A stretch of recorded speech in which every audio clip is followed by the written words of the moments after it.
Sir जी प्रणाम। Sir मेरा एक सवाल ये था रिलेशनशिप्स को लेके बेसिकली। तो आप कहते हैं कि जो साथी चुनने का मुद्दा है वो बहुत इम्पोर्टेंट है। तो जैसे उसको मैं रियल लाइफ में उतारने की कोशिश कर रहा हूँ तो उसमें मेरे को जैसे 3 ऑप्शंस समझ में आ रहे हैं। पहला कि धीरे-धीरे इसको जो टेंडेंसीज़ होती हैं इसको अतिक्रमण करके इसका आगे बढ़ जाएँ इससे। दूसरा ये कि पहले कुछ बन जाएँ अच्छा और फिर साथी का चुनाव करें। और तीसरा ये कि साथ में ही कोई अभी ऐसा हो जो इसी रास्ते पे चलना चाहता हो तो उसके साथ चला जाए।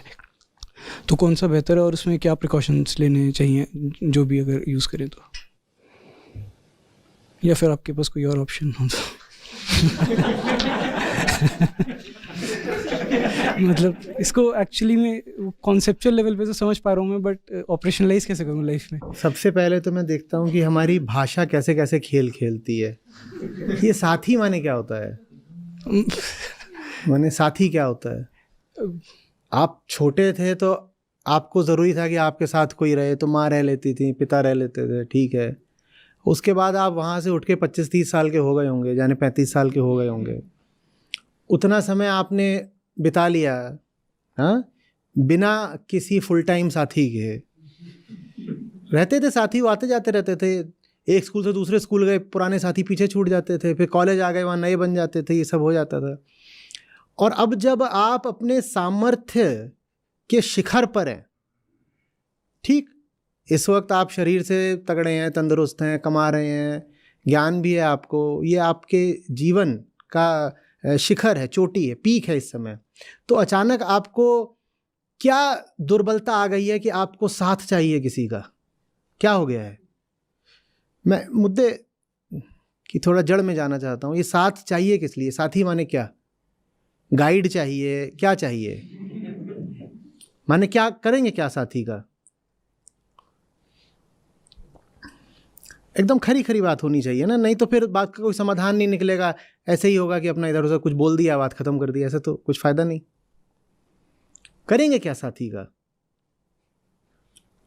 और मैं कोई उससे इनकार नहीं कर रहा हूं कि कोई होना चाहिए, पर साथी काहे को बोल रहे हो उसको? ठीक है, आपको कुछ चाहिए, पर क्या चाहिए? उस चीज को पहले साफ साफ रखो ना सामने मेज पर, फिर बात करेंगे। ये साथ क्या होता है? साथ माने क्या होता है? वैसे ही आ जाते हैं कि सोलमेट चाहिए। मुझे बड़े मजे आते हैं, कहता हूँ आओ आओ आओ, बताओ बताओ ये क्या चीज होती है? नया खिलौना लाए, सोलमेट। साथ माने क्या? क्या करोगे उस साथ का?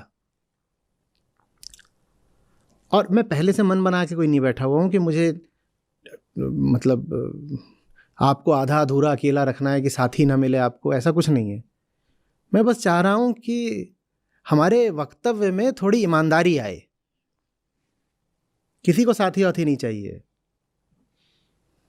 क्या करोगे साथी का? साथी चाहिए, उसी साथी से मुंह छुपाते फिरते हो, फिर कोशिश करते फिरते हो किसी तरीके से मायके भग जाए,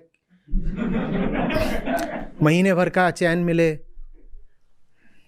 दूर भागते हो, मोबाइल बंद कर देते हो कि दोस्तों के साथ रहूंगा, पीछे से फोन करके दुखी करेगी। हाँ, साथी थोड़ी चाहिए। और जो वो उस तरीके के हों, यशराज फिल्म्स टाइप के, जिनको लग रहा हो नहीं नहीं नहीं साथी तो चाहिए होता है, जिसका ऐसे हाथ थाम सके, जिसने वो स्विट्जरलैंड में एल्प्स पे शिफॉन की साड़ी पहन रखी हो, जो धीरे धीरे सरक रही हो, उनसे मुझे बात नहीं करनी है। वो जाके देखो DDLJ देखो। रामाधीर सिंह का डायलॉग गलत नहीं था।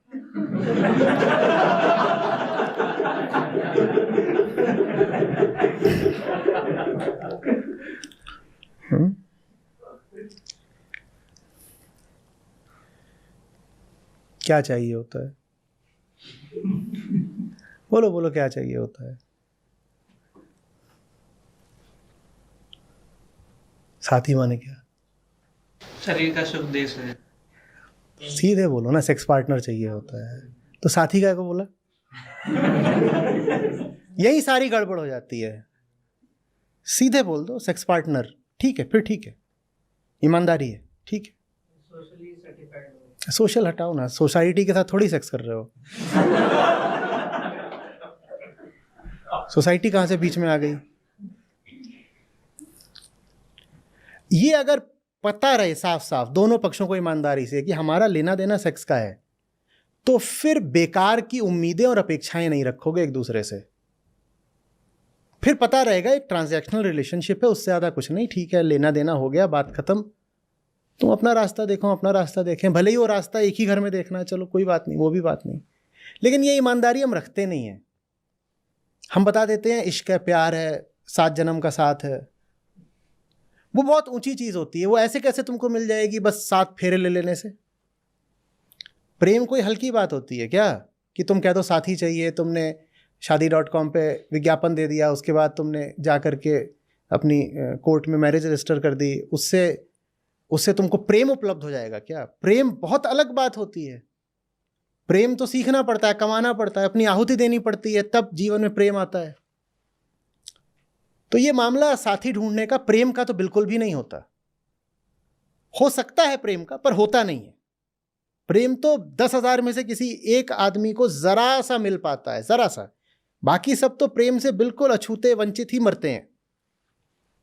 तो ये जो शादी वगैरह का मामला है, ये शादी साथी ये सब, ये क्या है? ये सेक्सुअल मामला है। तो ठीक है, बस मान लो कि सेक्सुअल मामला है। अब इसमें मुझसे क्या पूछ रहे हो? ये तो अब तुम्हारा पर्सनल मैटर है, देख लो तुम्हें क्या पसंद है चीज़ें।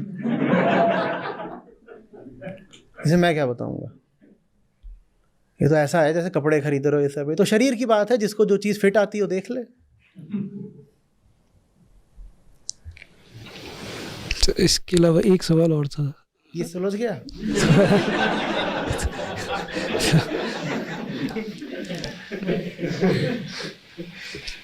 ईमानदारी की बात वाली बात है।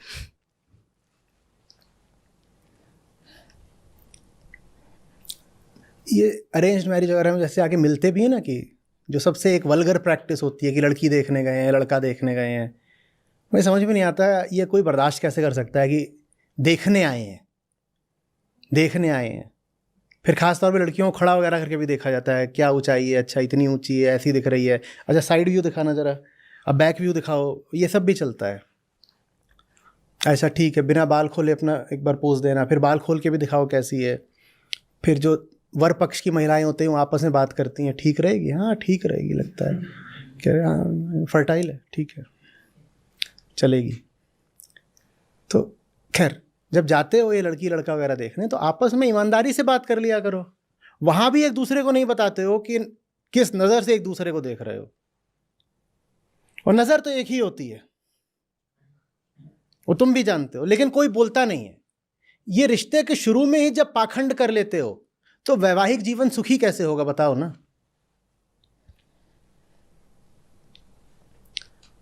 रिश्ते के शुरू में ही पाखंड कर लिया तो वैवाहिक जीवन कैसे चलेगा?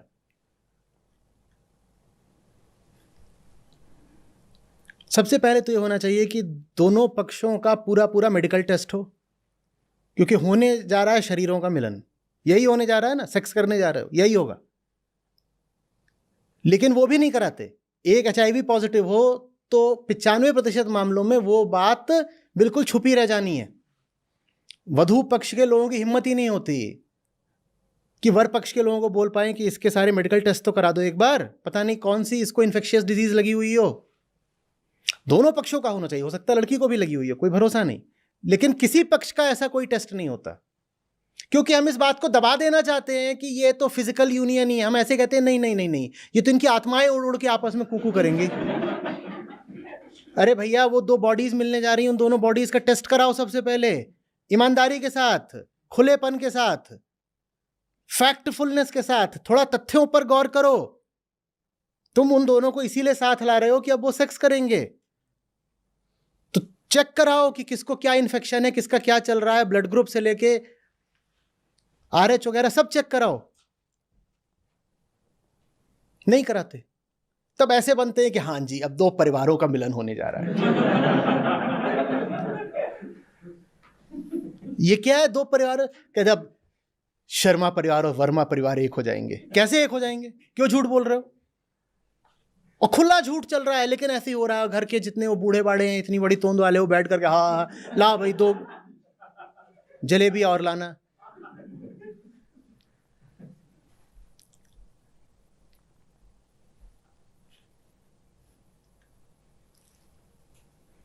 एक बार दिल को टूटने दो, एक बार ये स्वीकार कर लो कि ये सब जो लोग शादी के लिए तलाश रहे होते हैं, ये सब वास्तव में शरीर ही तलाश रहे होते हैं। जब ये स्वीकार कर लोगे ना, तो भीतर अपमान की आग उठेगी, फिर प्रेम ढूंढने को विवश हो जाओगे। अभी क्या होता है कि तुम तलाश तो रहे होते हो शरीर, लेकिन अपने आप को जतला देते हो कि मैं तो प्रेम तलाश रहा हूं, और जब तुमको शरीर मिल जाता है तो तुम अपने आप को जतला देते हो कि मुझे प्रेम मिल गया। तुम्हें प्रेम तो मिला ही नहीं है, किसी हालत में प्रेम नहीं मिला है, तुम्हें शरीर मिला है। एक बार स्वीकार कर लो कि तुम्हें सिर्फ शरीर मिला है, प्रेम नहीं मिला है, फिर शायद प्रेम मिल पाए। ये जो मैं विवाह के मुद्दे पर इस तरह बोला करता हूं, उसका कारण समझो ना। चेतना की प्यास होती है प्रेम की, और जिसको तुम विवाह वगैरह बोलते हो, वो इस तरीके से तुमने निर्मित कर दिया है कि वो प्रेम के रास्ते अवरुद्ध कर देता है, प्रेम पर दरवाजे बंद कर देता है। क्योंकि तुम अपने आप को बोल देते हो कि प्रेम तो मिल गया, पति मिल गया माने प्रेम मिल गया, पत्नी मिल गई माने प्रेम मिल गया। कैसे मिल गया भाई, कैसे मिल गया? इतना सस्ता होता है प्रेम। और हाँ, अभी जलेबी मैंने बोला कि वो मोटी तोंद वाले जलेबी, जलेबी से याद आया, जलेबी और गुलाब जामुन ये दोनों भी बाहर से ही आए हैं।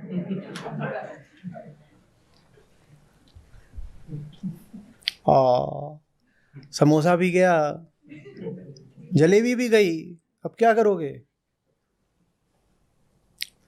और कोई है शादी के लिए उत्सुक? और आप अगर एक शरीर तलाश रहे हो तो इसमें आपने कोई अपराध नहीं कर दिया। मैं ये इसलिए नहीं कह रहा हूं कि आप इसमें बुरा महसूस करो, बस ये बात साफ रखो, स्वीकार करो, और उस लड़की को भी बताओ। और उस लड़की में भी ये ईमानदारी होनी चाहिए कि लड़के को साफ बताए, हाँ मैं भी एक शरीर तलाश रही थी। फिर दोनों ज्यादा इधर उधर की फालतू बातें नहीं करेंगे, मुद्दे की बात करो, मुद्दे की खरी खरी लेने देने की बात करो। हाँ भाई, तुम अपने पूरे शरीर का हालचाल बयान करो, हम अपना करते हैं। अगर मामला जमेगा तो आगे बढ़ेंगे। अब लग रहा है ना कि कितना अश्लील होगा ये सब कुछ। हाँ, ये इतना ही अश्लील है, लेकिन हमने इसको पर्दे से ढक रखा है। मैं चाहता हूं उस अश्लीलता को उघाड़ दूं ताकि तुम्हारा उससे मन हटे। अश्लील तो ये पूरा मामला है ही है, बस हमने इस पे पर्दा डाल रखा है। मैं वो पर्दा हटाना चाहता हूं ताकि इसकी अश्लीलता तुम्हें एकदम रिपल्सिव लगे, तुमको अच्छी, कितना गंदा है ये।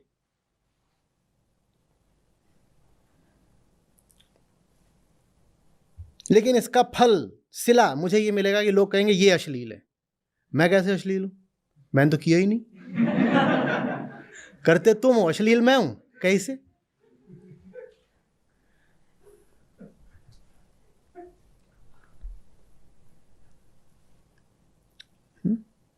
सेक्स में पता नहीं कितनी खोट होगी, बेईमानी में तो बहुत बड़ी खोट है।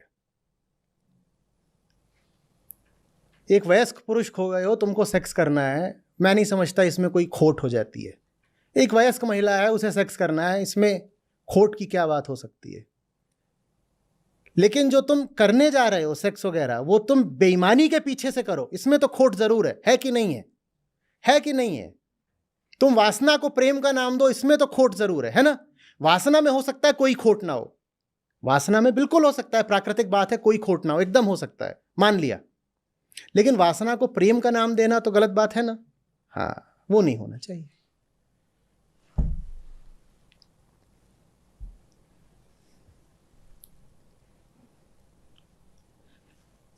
प्रेम के पीछे पीछे सेक्स आ जाए, वो एक अलग चीज होती है, बहुत अलग चीज है।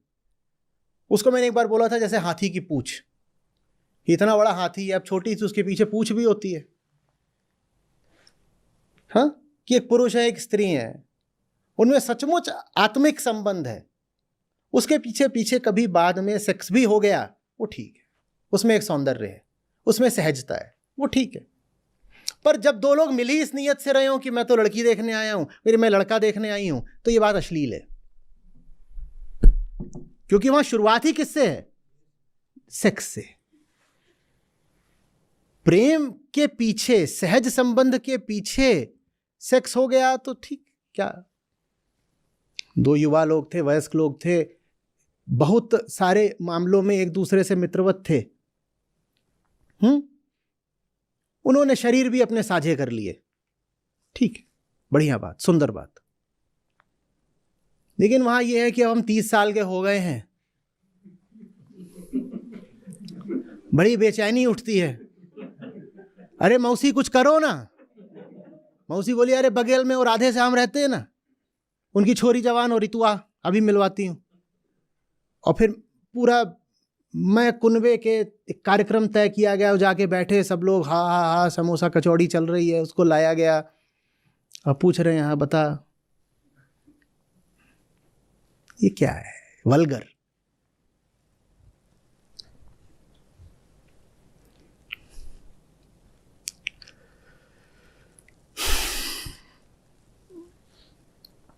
नहीं,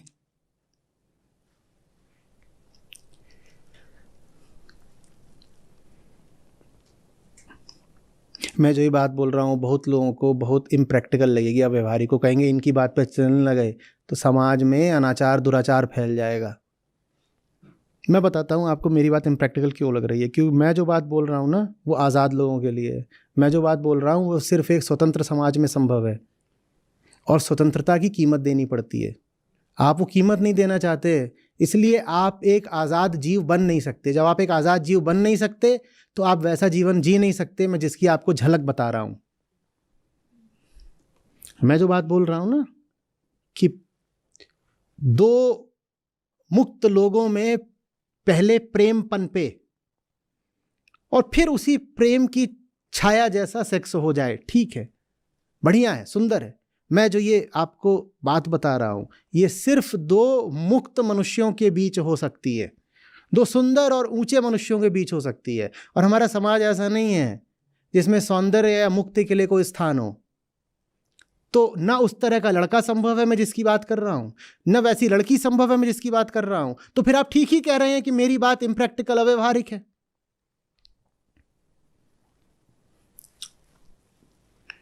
मैं जो बात कह रहा हूं वो साकार तभी हो सकती है जब ये पूरा समाज बदले, तब जाकर के वैसे स्त्री और पुरुष पैदा होंगे ना। नहीं तो होंगे भी तो 1000 में 1-2, और वो जो 1-2 होंगे बेचारे समाज उनको जीने नहीं देगा। तो अभी तो मेरी बात आपको ऐसी ही लगी कि ये देखो ये ज़्यादा हवाई बातें, किताबी बातें करते हैं, बिल्कुल अव्यवहारिक, और पूरा समाज गर्त में चला जाएगा पाताल में इनकी बातें सुन करके, सब लड़की लड़के भ्रष्ट हो जाएंगे। वैसे ही संस्कृति बहुत गिर रही है, ये युवा पीढ़ी एकदम उन्मुक्त होती जा रही है, और इस तरीके के दुराचार्यों की बात सुन के तो कुछ नहीं बचने वाला।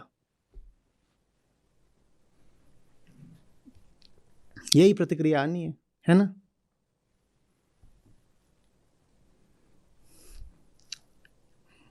और शादी भी नहीं होगी, इससे अच्छा मेरी बात नहीं सुनो।